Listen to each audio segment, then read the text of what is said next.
Part 5. County Clare and County Tipperary, April 1848. Spring returned to Ireland almost apologetically. The hawthorn trees blossomed, lambs appeared in the fields. The mornings grew warmer, yet everywhere the signs of the famine remained. Roofless cottages, abandoned holdings, stone walls enclosing fields that no longer had families to work them. Nature had recovered more quickly than people. For Ciarán Burke, however, something had changed. He no longer measured the passing days by hunger alone. He measured them by faces. Patrick, Eamon, Liam, Seamus, Tom, young Aidan, who insisted on carrying a musket nearly as tall as himself. Old Mick, who claimed to have fought in every rebellion since the Battle of Waterloo, though no one believed half his stories. Each man had become a thread in the life Ciarán was slowly weaving back together. They still drilled 3 days a week. The ash bowls had become extensions of their arms. Present. The line moved. Shoulder. The poles rose together. Advance. Boots struck the earth in rhythm. The instructor rarely praised them, but one afternoon he lowered his own pole and smiled. "I've seen worse." Patrick whispered, "That's the highest compliment he'll ever give." The young men laughed. It wasn't polished. It wasn't military. It wasn't impressive to anyone but themselves. But they were improving. One Saturday evening they camped beside the River Shannon. Someone had managed to catch trout. Another produced onions. A woman from a nearby cottage quietly brought them fresh soda bread without asking for payment. When Patrick tried to thank her, she simply said, "My sons would have sat around this fire if they had lived." Then she walked away before anyone could answer. For a long time, no one spoke. Later that evening, Eamon finally broke the silence. "My father used to say every Irishman has 2 families. Liam looked up. What did he mean? The one he's born into, and the one life gives him. He looked around the fire. "I think this is mine." No one laughed, because every man understood. As darkness settled, Patrick reached into his satchel. "I've something." "What?" "A deck of cards." Eamon's eyes widened. "You've been hiding those." "I wasn't hiding them. You absolutely were." Within minutes, accusations of cheating echoed throughout the camp. Seamus insisted Patrick was dealing from the bottom. Patrick insisted Eamon had invented new rules halfway through the game. Tom claimed he had won despite clearly losing. Even solemn Liam smiled. Ciarán watched them. The firelight danced across familiar faces. He realized something astonishing. He knew these men. Not just their names, their habits. Patrick scratched his beard whenever he was thinking. Eamon laughed before telling his own jokes. Seamus always said grace before eating, even if everyone else had already started. Tom could never remember where he had put anything. These tiny details seemed insignificant, yet they were the very things that made people feel like family. Patrick caught him smiling. "What?" "Nothing." "Burke?" "What?" "You're smiling." "So? You never used to." Ciarán shrugged. "I suppose." He searched for the words. "I've had something to smile about." The following week another gathering took place. This one was smaller, less public, more practical. Volunteers from several counties met to discuss organisation, communications, and supplies. The mood had subtly changed. There was still hope, but now there was urgency too. Rumours travelled faster than newspapers. More arrests, more surveillance, more informers, more soldiers arriving from England. William Smith O'Brien addressed the assembled volunteers. His words were measured. "I do not ask any man to follow me lightly." He looked across the faces before him. If constitutional means remain open, they must always be preferred. But there comes a moment when a nation must decide whether silence has become another form of surrender. The men listened carefully. No cheers followed, only thoughtful silence. Walking back toward camp, Liam finally spoke. "Do you think they'll really be fighting?" Patrick answered first. "I don't know." Eamon kicked a stone. "I hope not." Ciarán surprised himself by speaking. "If there is, I don't think any of us truly knows what that means." The others nodded. For all their drilling, for all their confidence, none of them had seen a battle. None truly wished to. Several days later they encountered an elderly blacksmith repairing wagon wheels. He watched the young volunteers march past. "You fellows with Young Ireland?" Patrick nodded proudly. "We are." The old man wiped his hands. "Then remember something." "What?" "Don't become the sort of men you're trying to oppose." The sentence hung in the warm afternoon air. That night Ciarán found himself unable to sleep. The blacksmith's words returned again and again. "Don't become the sort of men you're trying to oppose." He thought about his father, a quiet tenant farmer, a man who had never struck another person in anger. Would his father have approved of what he was doing? He honestly didn't know. Then another memory surfaced, his father standing in the doorway of their cottage as the eviction party approached. Not shouting, not threatening, simply saying, "This is our home." The memory steadied him. His father had not sought conflict, but neither had he surrendered his dignity. Perhaps there was a difference. One afternoon, Patrick found Kieran reading beneath an oak tree. "The Nation again." Kieran smiled. "I've nearly finished it." "You read much faster now. I had good teachers." Patrick sat beside him. "No, you simply had a reason to learn." They sat in comfortable silence. After a while, Patrick asked, "Do you still dream about them?" "Who?" "Your family." Kieran closed the newspaper. "Every night." "Does it become easier?" He looked toward the distant hills. "No." A long pause. "But it becomes different." "How?" "I used to wake wishing I had died with them." Patrick looked at him quietly. "And now?" Kieran smiled faintly. "Now, I think they'd be disappointed if I stopped living." Patrick said nothing. There was nothing to improve upon. That evening before sleep, Patrick reached into his pack. He withdrew a small object, wrapped carefully in cloth. "What have you got there?" Patrick unfolded it, a simple green ribbon. Not expensive, not elaborate, just a narrow strip of green silk. "My sister made these." He handed one to Kieran. "What for?"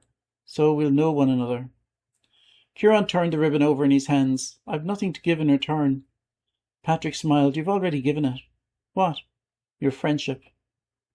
Kieran tied the ribbon carefully around his arm. It was only cloth, no weapon, no protection, no guarantee. Yet somehow it meant more than any uniform, because it said something simple: you belong. Far away in Dublin Castle, government officials were reaching different conclusions. Reports arrived daily, volunteer drills, political meetings, growing crowds. The language of compromise was giving way to the language of preparation. One report ended with a single sentence: "The movement is becoming more disciplined." Orders were quietly drafted, additional troops requested, magistrates warned, plans prepared. Neither side yet knew exactly what lay ahead, but both understood the same truth.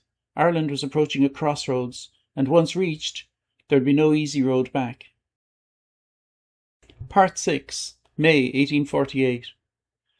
By May, everyone knew the country was changing. No one agreed on how, but everyone felt it. Conversation stopped when strangers approached.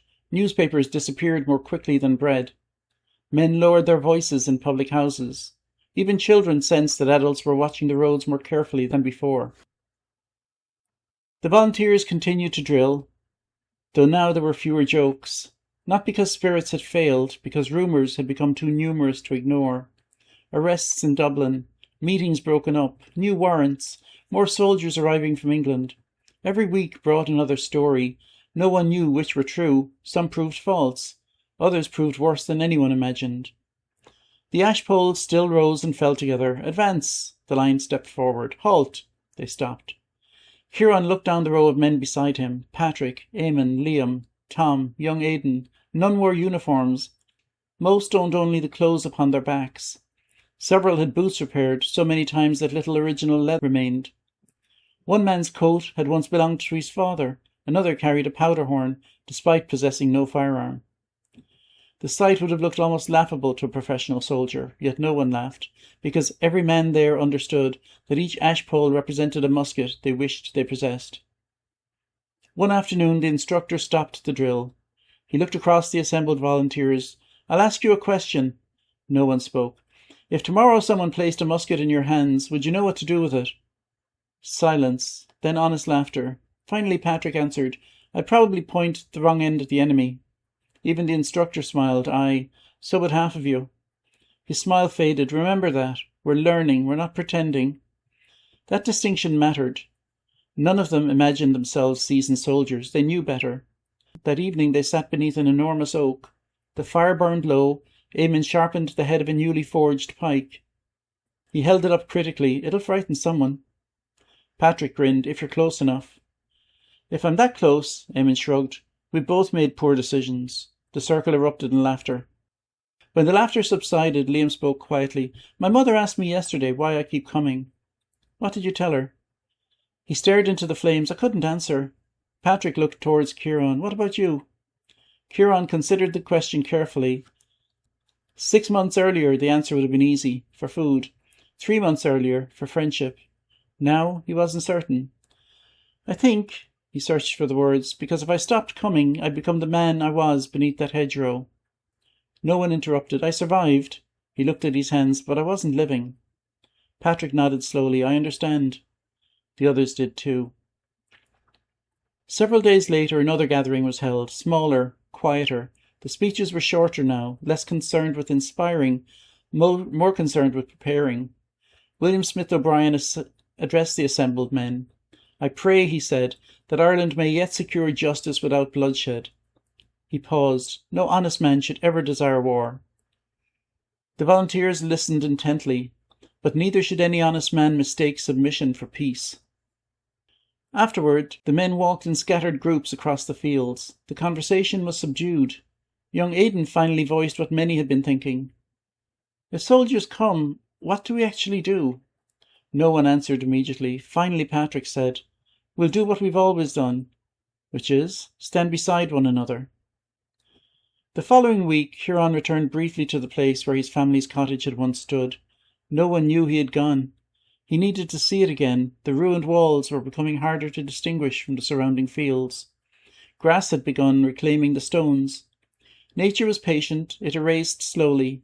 He knelt beside the remains of the hearth, the same hearth his mother had tended, his father had built, his sisters had warmed themselves beside.